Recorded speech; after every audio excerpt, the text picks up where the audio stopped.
Hey guys, Know the Art here with another speed paint. This time it's of Athena, the goddess of wisdom. My choice of this was based upon a collaboration piece that me and a group of artists on Instagram, we have a group chat together, wanted to do mythological beings, and I chose Athena. Maybe for the choice that she has an owl as her bird, because I love owls. But for today's speed paint, I won't really be talking about what I did exactly, unless you want to know. But I'll be talking more about my love of Greek mythology and Athena. She's one of my favorite goddesses. My favorite is, of course, Artemis. Maybe I'll do a drawing of Artemis as well. But back to Athena. My love for Athena and the Greek gods started about 8th grade, where we had this unit on the Greeks. So in English we read Greek mythology, in history we learned about ancient Greece and that sort of stuff. My favorite part about it was we did a Greek marathon, quote unquote, where in the classroom we moved all the desks aside and there were these like spots in the ground and you had to like jog in place to be quote unquote the marathon, but wherever you stopped you had to answer questions, and being the bookworm and nerd that I am, I made our team win, which was amazing. But my love for Greek mythology grew because I loved Hercules, the Disney movie. Granted, it is nothing like Greek mythology. Once you read about it, you are forever turned and will never be the same again. That's just my 2 cents. But I loved Greek mythology either way. I loved learning about the Greek gods and goddesses, which then led me to my love of like art and art history, because I love ancient Greek like art history. It's like one of my favorite, especially the classical period of art with like the Venus de Milo and Aphrodite of Knidos. Like those are kind of my favorite statues. Granted, yes, they are kind of based on the male gaze, but there is some power behind them. They're like female empowerment.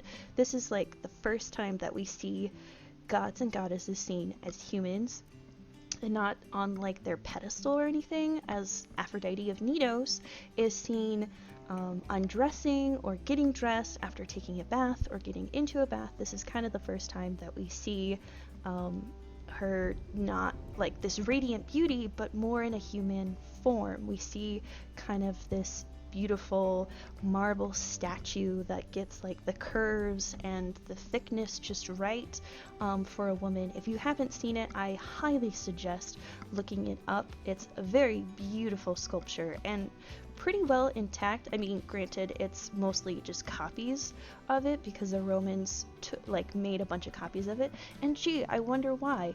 But since, you know, the medieval period came and like they destroyed a lot of the paganism behind Greeks and Romans, we lose a lot of that artwork, so we mostly just have copies of certain pieces. But I loved that kind of period because of the way that we start to see the human form and like the art starting to really become itself in a 3D form.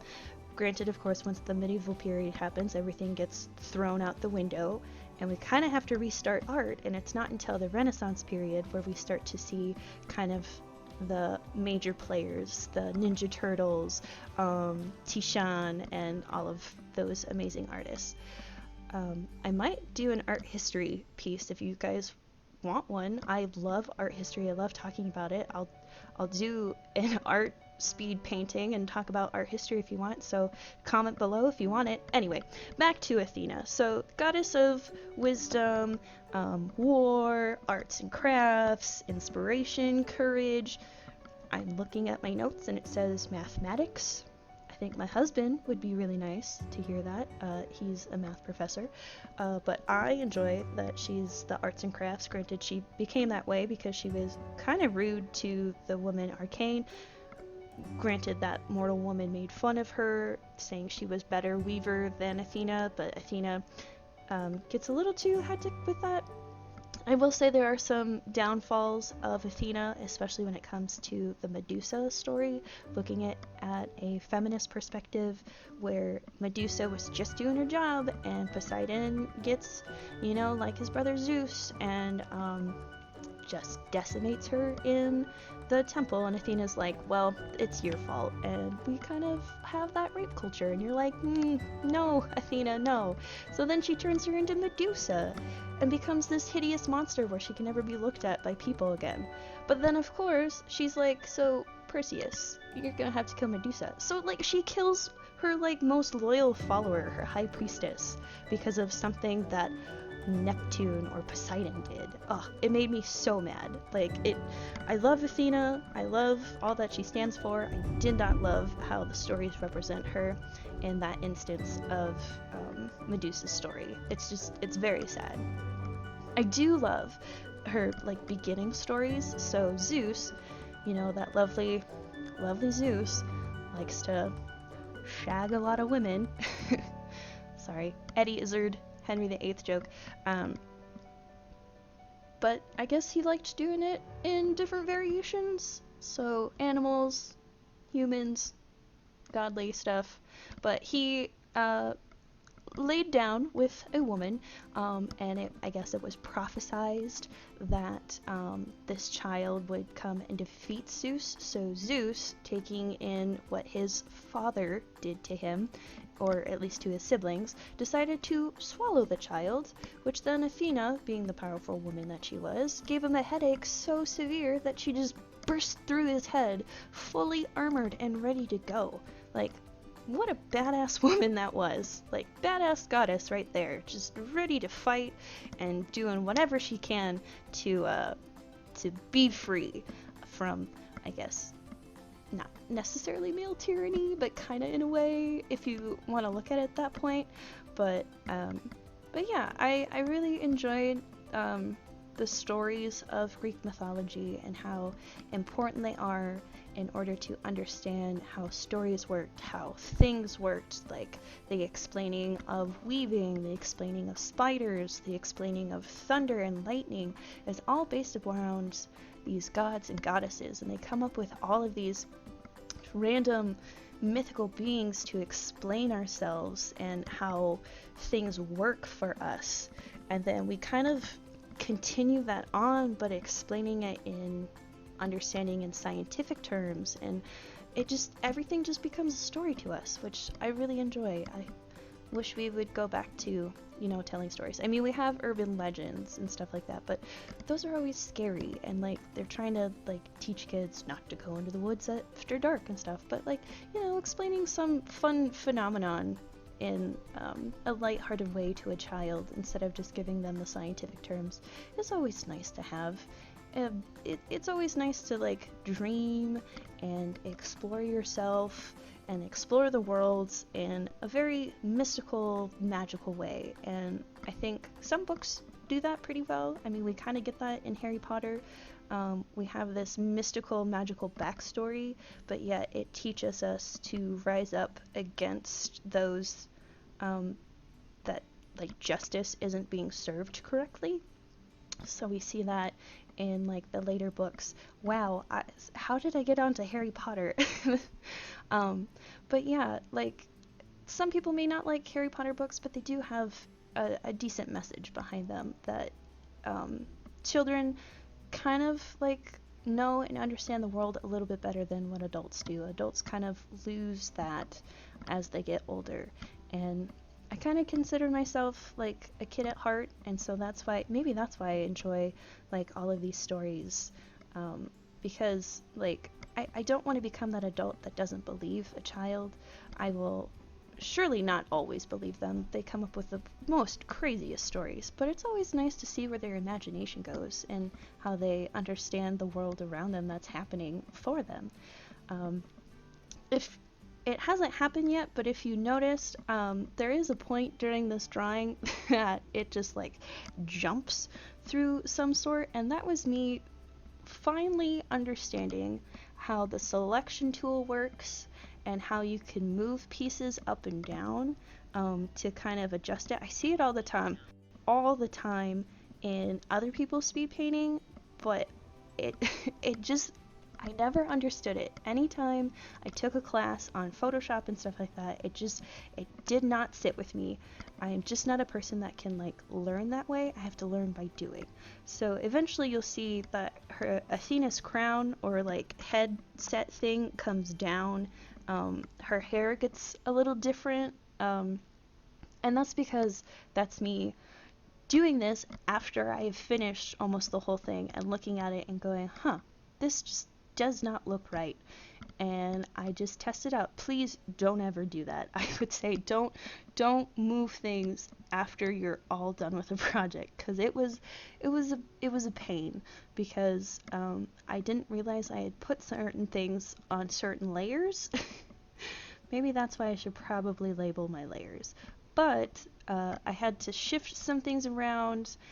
You'll notice after I'm done working on the owl that some of the colors have shifted over, and that was due to the fact that something was on the wrong layer, and when I had moved stuff over, it moved with it, so I had to refix my cute little owl. I don't know, what should I name him? Does he have a name? I don't think he has a name. If you want to give it a name, leave a comment down below. He's so cute. This is probably my second time drawing owls.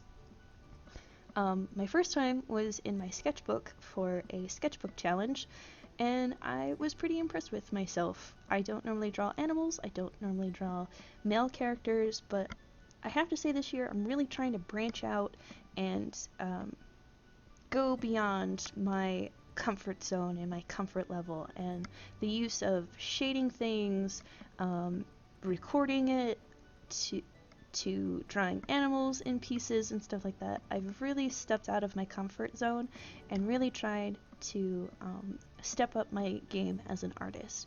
And you might not be there yet, and that's okay. I'm 29 years old and I've been doing art since I was young, but I haven't fully gotten into it since like this past year.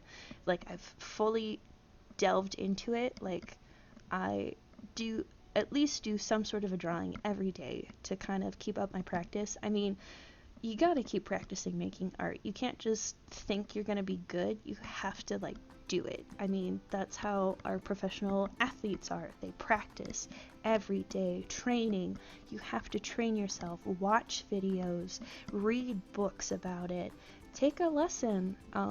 There's a lot of good things out there, a lot of artists willing to help you enhance your skill.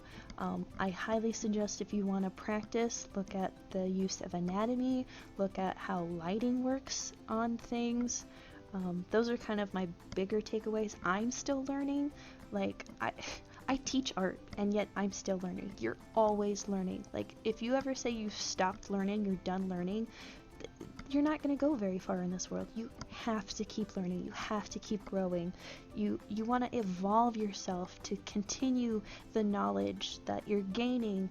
And if you think you're fine where you're at, I mean, that's cool. But me, I'm a lifelong learner. I love to learn new things. I love learning about the world. I love learning about the skills that I'm getting. And just, you know, if you're not up for like learning about stuff, then you kind of just sit at a standstill, and that's when I think people start to become bored with stuff. And you gotta keep going, man. You gotta keep being that train. I think I can. Keep chugging along each day, and you'll be totally fine. You'll finally get to that point where you're like, yes, I'm doing the best I can every day, and that's all you can ask for. Ask for yourself to do the best you can, no matter what it is in life that you're doing, whether it is art, or it's reading books, or it's learning to play an instrument, or it's learning to cook or bake or sew or anything like that. You want to always try and make yourself a better person. So as we come to the end of this lovely rant that was supposed to start to just be about Athena, comes to a very interesting halt in my in-depth